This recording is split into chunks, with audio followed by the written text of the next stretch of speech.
નાયબ મામલતદાર હિનિશા પટેલે કર્યો છે આપઘાત। પોતાના ઘરના બેડરૂમમાં દુપટ્ટા વડે હિનિશાએ આપઘાત કર્યો છે। હિનિશા પટેલ ઓલપાડ મામલતદાર કચેરીમાં નાયબ મામલતદાર તરીકે બજાવતા હતા ફરજ। પતિ ઓલપાડ પ્રાંત કચેરીમાં નાયબ મામલતદાર તરીકે ફરજ પર હતા। રાંદેર પોલીસે મૃતદેહ પોસ્ટમોર્ટમ માટે મોકલી કાર્યવાહી હાથ ધરી છે। આપઘાત પાછળનું કારણ હજુ અસ્પષ્ટ છે। ઘટનાથી વહીવટી વર્ગમાં શોકની લાગણી ફેલાઈ છે। કેમ આપઘાત કર્યો તે હજી સુધી જાણી શકાયું નથી। પોલીસ જે છે તે તપાસ કરી રહી છે।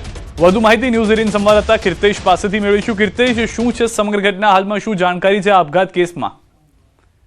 બિલકુલ, રાંદેર વિસ્તારમાં જે રીતે નાયબ મામલતદાર મહિલાએ પોતાના ઘરમાં ગળે ફાંસો ખાઈ આપઘાત કરી દીધો છે, તેને લઈને કહી શકાય કે સમગ્ર મામલતદારોનો જે વિભાગ છે તેમાં ચકચાર મચી જવા પામી છે। ખાસ કરીને જે મહિલા મામલતદાર છે તે ઓલપાડ પ્રાંતમાં નોકરી કરતી હતી અને તેમના પતિ પણ એ જ ઓલપાડ વિસ્તારમાં નાયબ મામલતદાર તરીકે કામ કરતા હતા। જો કે પતિ પત્નીનું જીવન ખૂબ જ ખુશખુશાલ હતું, પણ આ પ્રકારનું પગલું ભરવાને લઈને પરિવાર સાથે કહી શકાય પતિ અને સાથે કામ કરનારા કર્મચારીઓમાં પણ મૂંઝવણમાં છે। કારણ કે જે મહિલા છે તે મહિલા ખૂબ જ નિખાલસ સ્વભાવની હતી અને જેને જે પ્રકારનું પગલું ભર્યું છે તેને લઈને તમામની ચિંતા વધી છે। જો કે પોલીસે આ મામલે ગુનો દાખલ કરી આ મહિલાએ આપઘાત કરવા પહેલા સુસાઇડ નોટ મૂકી છે કે કેમ તેને એ દિશામાં પણ તપાસ હાથ ધરી છે।